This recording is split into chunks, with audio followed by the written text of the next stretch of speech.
Hello, hello, assalamu alaikum, and a very good morning to you all. I hope you guys are doing very well and you're ready to start your week with me, Maha Makhtoom. I hope you guys had a wonderful weekend and you were able to rest, or you were able to see family, and you were able to do whatever you were meant to do, or you were able to rest if that's what you desired. But now Monday has started, and as ever, we're going to give you information, we're going to try and entertain you, and we're going to try and make your week as productive as possible. We have a wonderful show lined up for you. We are going to be exploring what is happening within Pakistan and what people are up to. But before that, we have some very interesting stories for you. So let's take a look at what's happening around the world and in Pakistan, and then we'll start our show.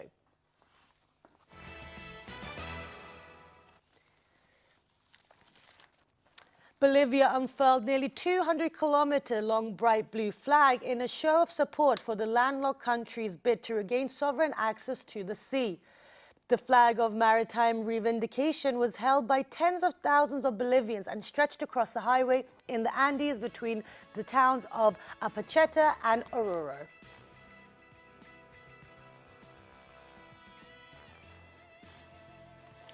China started a test of a new 350-kilometer-per-hour 16-carriage fixing train. The new train measures 415 meters long with 16 carriages, twice as long as the current ones, and can carry more than 1,100 passengers.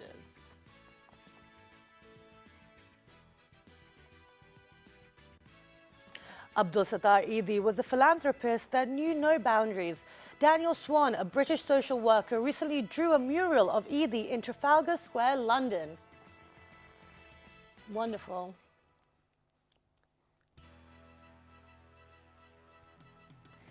And in a thrilling 24th match of Pakistan's Super League 2018, Lahore Qalandars beat Karachi Kings in Super over at the Bay Cricket Stadium.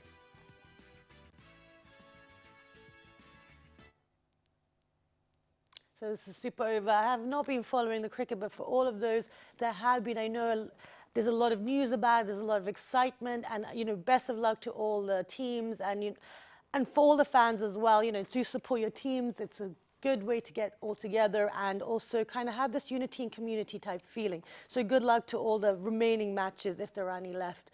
But now we have a wonderful show lined up for you. As you know, we've been trying to highlight alternative career paths and alternative routes to make ends meet or to live your life.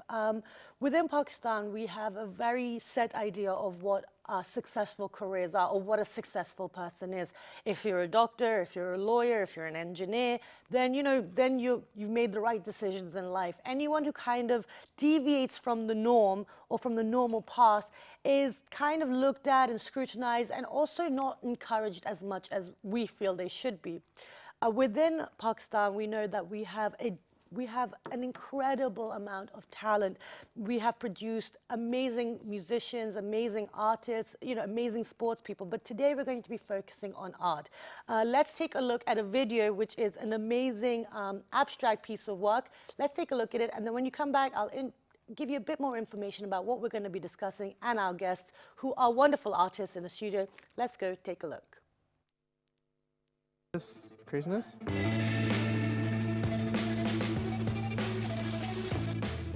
There's a certain pursuit of beauty which I'm very interested in and I'm okay with. I'm okay making and trying to make beautiful objects, but I'm also interested in sharing the not so beautiful ones as well. I'm an abstract painter, and I'm working primarily with acrylic paints, and it's very process-based, where I build various machines to manipulate the movement of paint. Most notably is my spin machine, which I made myself. Like a bicycle, where I pedal it, and it's like the centrifugal motion expands the paint on the surface, and I've sort of developed on that process over the years with different swinging troughs and pendulums and harmonographs, and they're all with the purpose of applying paint to canvas. You get the sense that it was almost like a naturally occurring thing that was like a spray or a splatter or a swoosh of paint that had made that image. and I'm really interested in sharing, like not having a secret about like how it's created. It's funny to think that I would use a measuring tape, but I do because I want to know exactly where the middle is.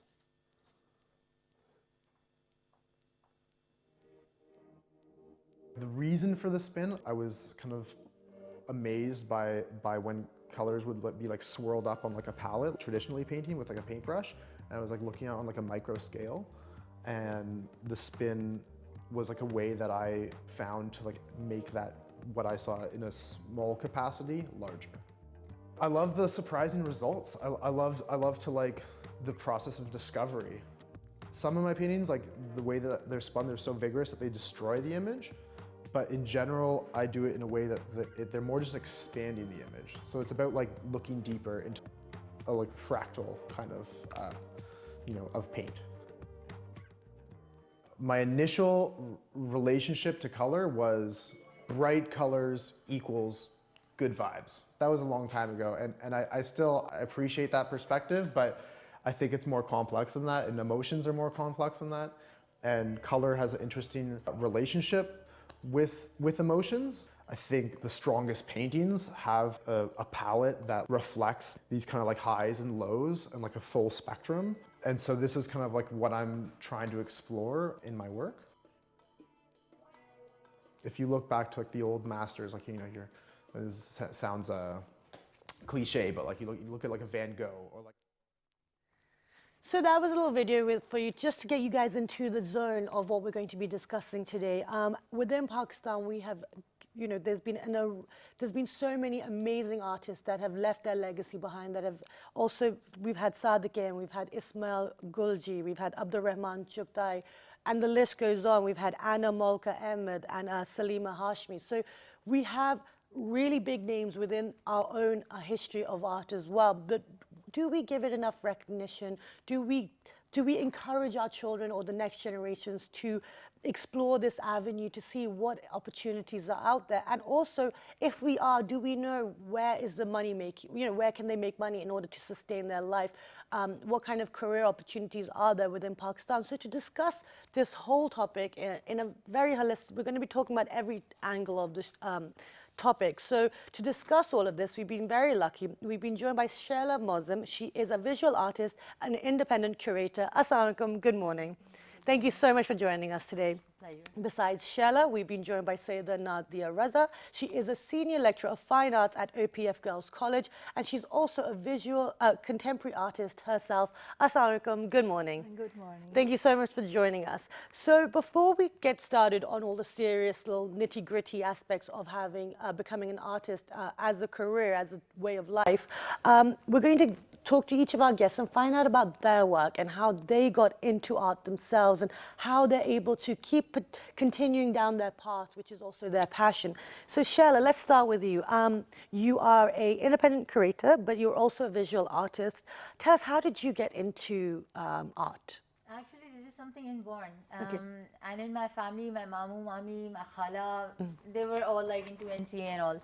Okay. So I got inspired by them, I think, or this was something inborn in me. I just joined my art school, and then from there I started painting and sculpture and experiencing different mediums. And then after my thesis, I started working as a sculptor. And Oh, wow, okay. Yeah. Then I joined PNC and National Art Gallery. I did a job there. I joined as an intern. I was a gallery guide. From there, I learned a lot about different artists and their backgrounds and the way how I convey things to people about art. And then later on, I was offered a job. I did a job there. Okay, excellent. Okay, so now when it comes to your own piece, your own work, and we do have visuals, we will be sharing them with you guys as well. Where do you take your inspiration from? Actually, there's at different times, people have different emotions on different times. So my inspiration, basically, I'm inspired by Van Gogh. but because I want to produce my own work in my own style, so I look at his work on and off, but I don't take inspiration because that's going to be something like, you know, what is already happening. Okay. So I try to create my own style, Yep. so that I can differentiate with from the other artists. Okay. And then what I take inspiration from the time period when people used to paint in golden. Golden is something which is totally, it's a happening color. It's the height of all the colors and excitement and everything. And then it's so mesmerizing, and it Okay. takes you to you know, different level, and you know. So I believe golden color and the golden paintings, or I take my inspiration from there. In my work, you'll be seeing the golden Okay, paintings. so on that note, let's see, hopefully we will be sharing her visuals in a moment. But before we do that, let's move on to Nadia. How about yourself? How did you get into art? How did you become an artist? It's a very similar story to Yeah. Shaila, because my mother used to be an artist, and she's a miniature artist, and she still does these kind of things. Okay.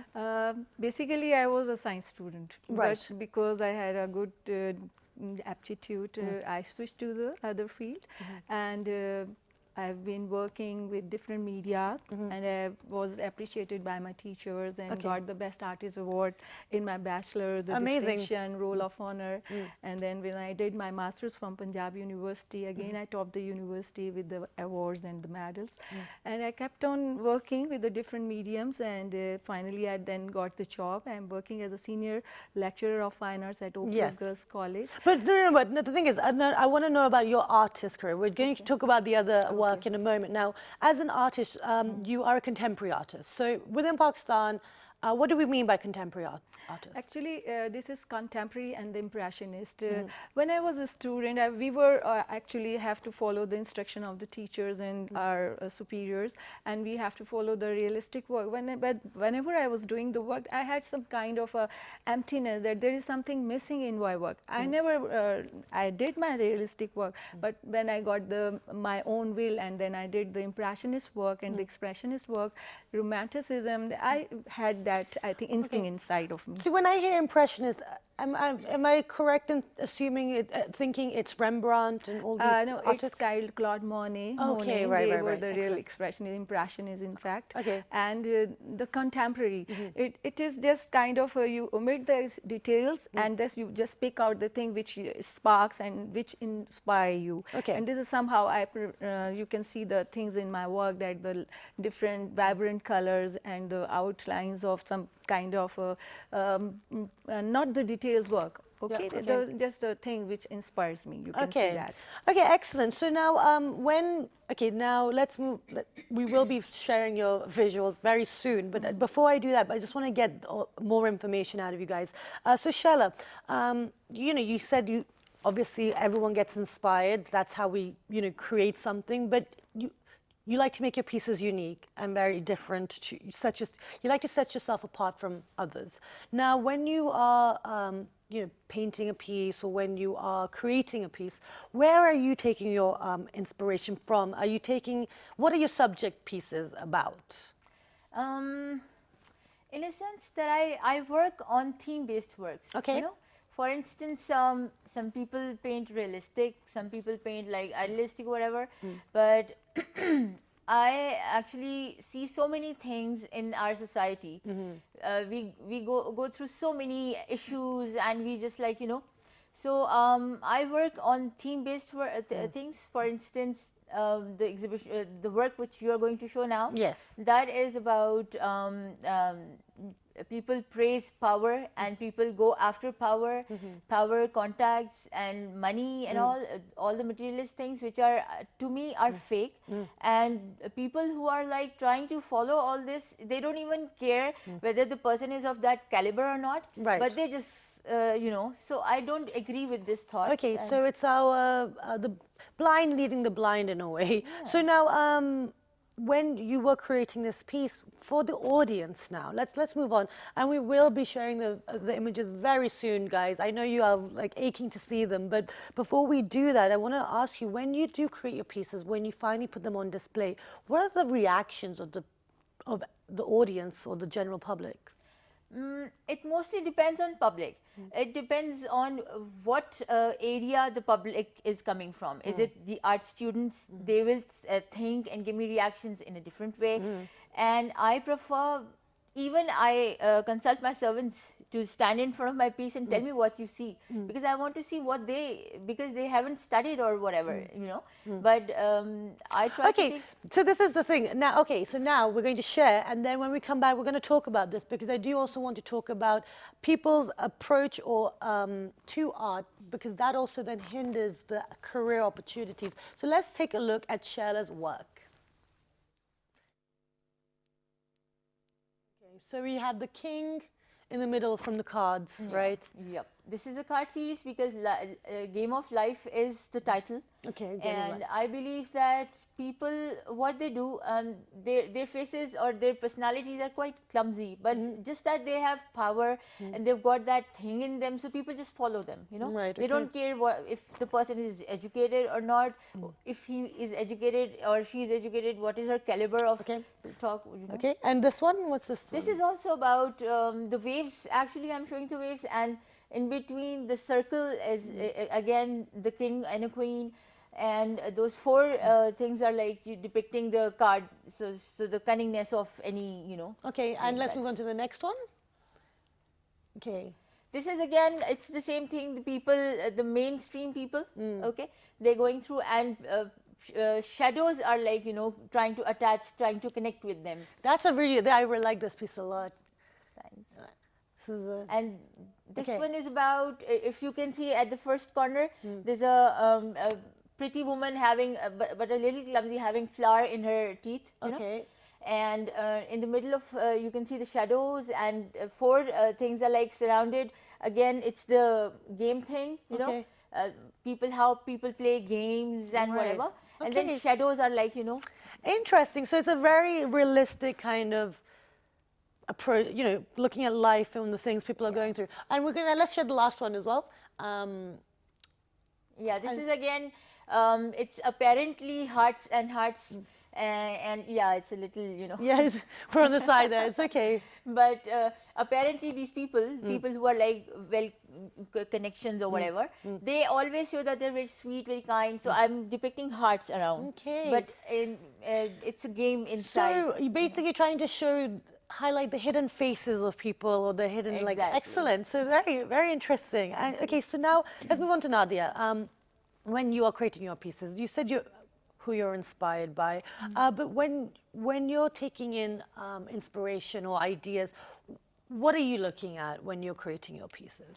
Mostly, I told you I go for the colors and the thing which inspire me. And basically, nowadays I have shared my ideas with you, working on the glimpse, the series of a glimpse. It's a kind of just first look I perceive things from, like architecture of Pakistan. It's you can see the local architecture from my work, and the basic interiors, which is just depicting on the jharokas, the doors, and the galleries. Nice. And so we have some images as well of Nadia's work. So let's take a look at that. Okay, and we will do that in a moment. So now let's continue our conversation, and we will bring up your pieces in a moment. But now, sidestepping, you know, you guys have done some wonderful work, and, you know, you've been able to have exhibitions. But now let's move on to the other half of the conversation, which is actually making a career out of it, or making some sort of impact. I mean, you've made enough impact that you guys are sitting here with us today. You know, your art you've been able to kind of showcase it and bring it out. But Shaila, tell me, when you started off, was it easy to exhibit your show, your work, or have that response that you were looking for? Actually, initials and startings are always hard. This is what I want to convey to my upcoming artists, that initially, after the thesis thing, you're done with your thesis, and then you think that, okay, fine, I'm like done this thesis, I got the marks, and now I'm going to work. That is the main thing.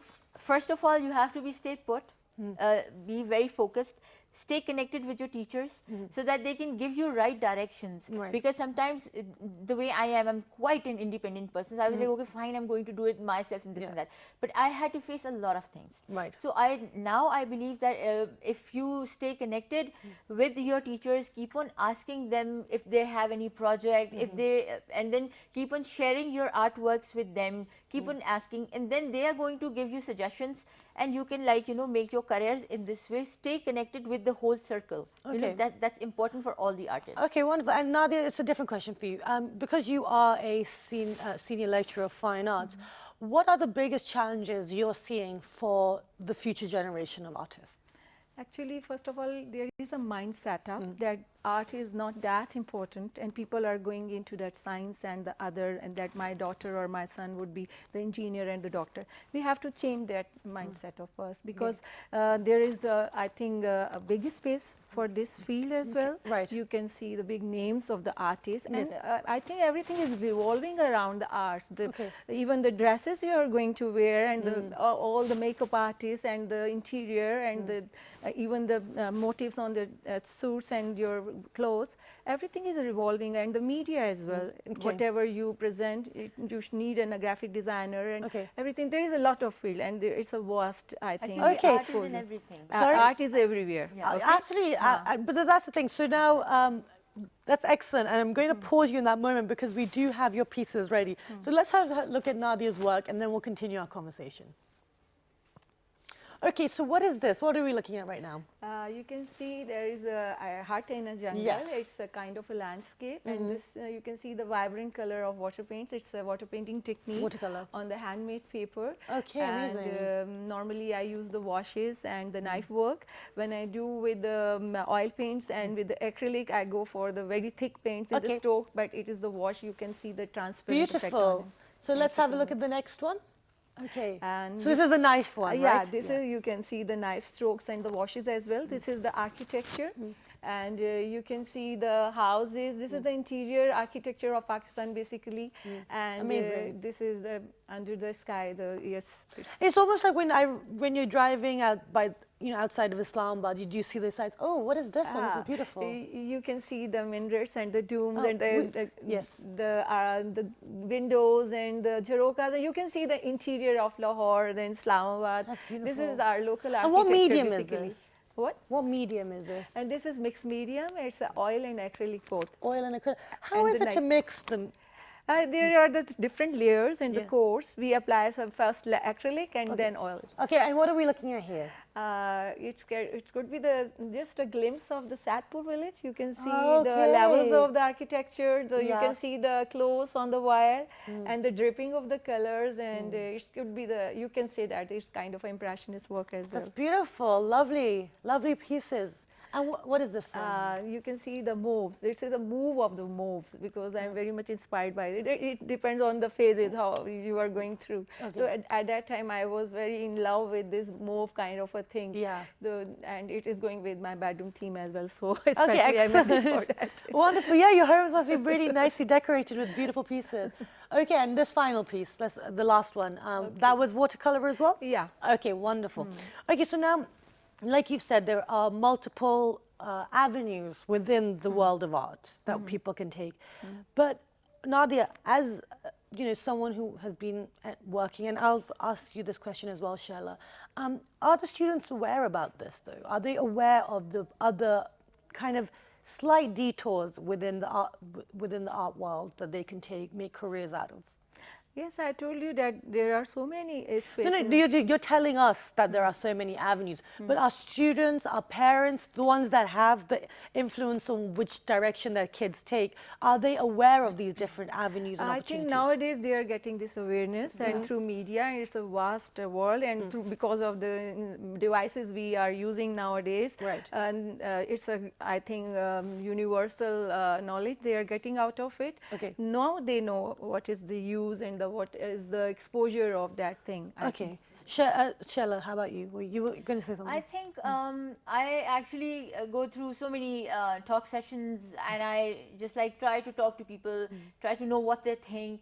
So I was sitting somewhere, and there was this mother. She came to me and she asked me that you're an artist, and my daughter is so interested in art, and what's the future? And she was questioning me. So I said, I told her that it's if she's interested. If she's not, then don't drag her. But if she's interested, let her do her work and let her study, because we have to get the degree somehow. Right. And then let her keep on producing work, because this is how artists can make their careers. Like on and off, keep on producing work, exhibit your work, try to spread your wings, like go to any other country, or if you cannot go, then online you can do the art business. Absolutely. You know?